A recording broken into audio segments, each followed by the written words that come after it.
The Clown with Bloody Teeth by Amethyst Locke. My friend Shelley sent me an email last week about her trip to Arkansas. We have been close friends since kindergarten and went to all the schools together until she had to move to Rhode Island for her career. Hey Sarah, Randy and I went to some pretty cool haunted houses here in Arkansas. One was in Little Rock, which was amazing. It's called Davy's Graveyard.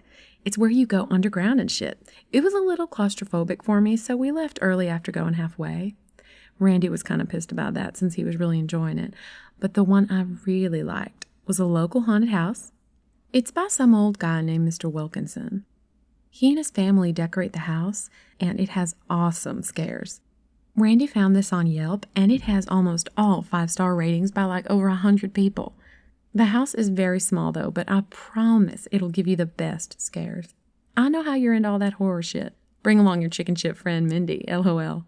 Address is 1124 Cherry in Highland, Arkansas. Let me know how you liked it. Next week we're going to NY. Can't wait to see you then. Love ya.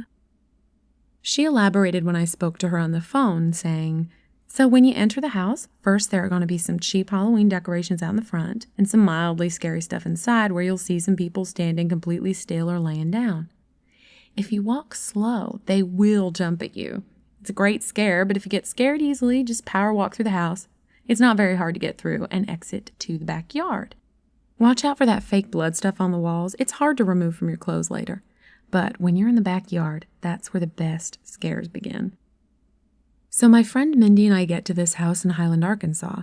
We were scared going in, but my friend Mindy was really excited since she's a real horror buff. She told me in order to get the best experience, we have to go slow, otherwise we're missing the whole point of the scares. We pushed the door open and it made a loud creak, similar to the doors opening in the Tales from the Crypt intro. We saw the cheap decorations outside the house, which were very lame and made me wonder why even bother with these.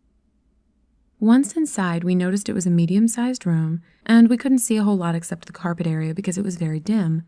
The only thing giving light was the television set. They really aren't. We saw an obese man lying on the floor with vomit all over him. Next to him was a mannequin with lipstick and no clothes on. We slowly started to walk past him, but the only thing on my mind right now was the clown with bloody teeth. We kept walking and followed the bloody trail on the carpet, which told us which direction to go. As we walked past the obese man, he made a very loud belch, which made me almost crap my pants. I grabbed Mindy and made a power walk over to the television, set on static, which you can hear throughout the room. It had 2 small, red, bloody handprints on it.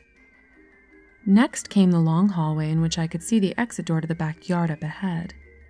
Shelley wasn't kidding when she said it was a small house. As we slowly walked down the hallway, the clown with bloody teeth kept appearing in my head, smiling with his red teeth as blood dripped from his mouth. We followed a wall with blood smeared on it, leading to a closed door. Another room. We heard screaming inside the room and then a loud gunshot. The sound actually hurt my ears.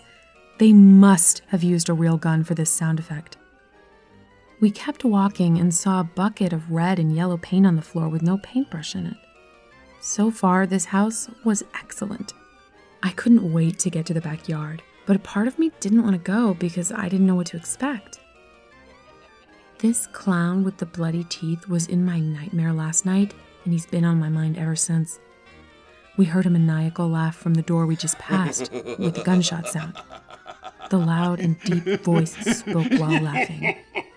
Who's next?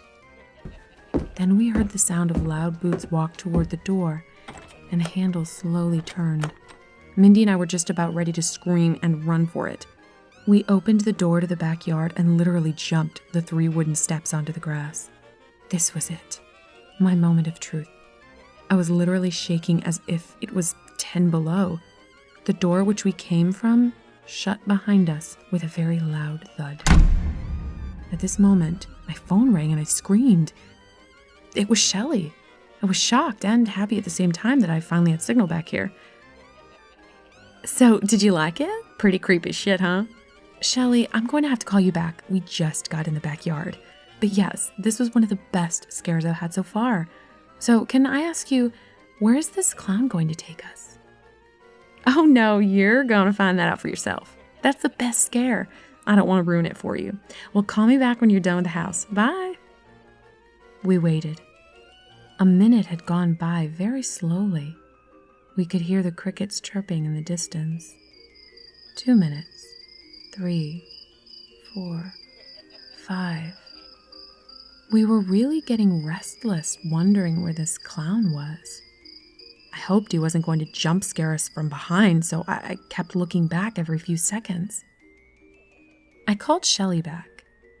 Shelly, how long before this fucker shows up? This is really creeping me out. And Mindy wants to know, once we get back on the street after we're done, from Cherry Road, do we make a left or right onto Hillview to get to the freeway? We have a really bad internet connection on our phones here for maps. Did I hear you say Cherry Road?